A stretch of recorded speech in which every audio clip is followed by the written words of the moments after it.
Hello అండి, welcome back to Nithyasree channel. ఈరోజు మనం బ్రెడ్ ఆమ్లెట్ పిజ్జా ఎలా తయారు చేయాలో చూసేద్దాం రండి. చూడండి, చీజ్ అనేది ఎంత చక్కగా మెల్ట్ అయిందో. పిల్లలకి బయట నుంచి ఇట్లా ఆర్డర్ పెట్టుకోకుండా ఇంట్లోనే ఇట్లా మంచిగా చేసి పెడితే పిల్లలకి హెల్తీగా ఉంటారు, ప్లస్ మంచిగా తింటారు. ముందుగా ప్రాసెస్ చూసేద్దాం. గుప్పెడంత కొత్తిమీర, సన్నగా తరిగినటువంటి ఉల్లిపాయలు, రౌండ్ కట్ చేసుకున్నటువంటి పచ్చిమిర్చి. నేను 2 గుడ్లు తీసుకున్నాను. మీకు ఎన్ని గుడ్లు కావాలో అన్ని గుడ్లు మీరు వేసుకోండి. గుడ్లు తీసుకున్న తర్వాత ఒకసారి మొత్తం కలుపుకోవాలి మంచిగా. లైట్గా ఉప్పు వేసుకోవాలి. అలాగే పావు టీ స్పూన్ ధనియాల పౌడర్ వేసుకుంటున్నానండి. ఒకసారి మొత్తం కలిసేటట్టుగా మిక్స్ చేసుకోవాలి. అలానే ప్యాన్ పెట్టుకొని ప్యాన్లో 1 స్పూన్ బటర్ వేసుకుంటున్నాను. బటర్ మొత్తం కరిగిపోయిన తర్వాత మనం ఇందాక కలిపి పెట్టుకున్నటువంటి ఆమ్లెట్ని వేసుకుందామండి.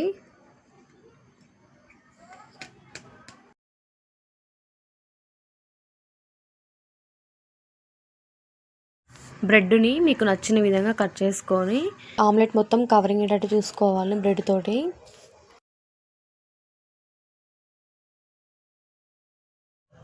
ఇలాగ మొత్తం ఆమ్లెట్ మొత్తం కవరింగ్ అయ్యేటట్టు పెట్టుకొని మూత పెట్టేసేయాలి. మూత పెట్టేసి ఒక 2-3 మినిట్స్ అలా అయిన తర్వాత ఆమ్లెట్ని మళ్ళీ తిప్పుకొని మనం కట్ చేసి పెట్టుకున్నటువంటి ఆనియన్స్, టొమాటో, చీజ్, కొత్తిమీర వేసుకొని ఇంకొక 5 నిమిషాలు సిమ్లో పెట్టుకొని మూత పెట్టేసేయాలి.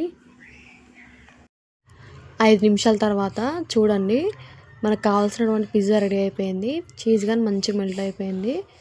లైక్ చేయకపోతే లైక్ చేసుకోండి. ఇలాంటి మరెన్నో వీడియోస్ కోసం సబ్స్క్రైబ్ చేసుకోండి.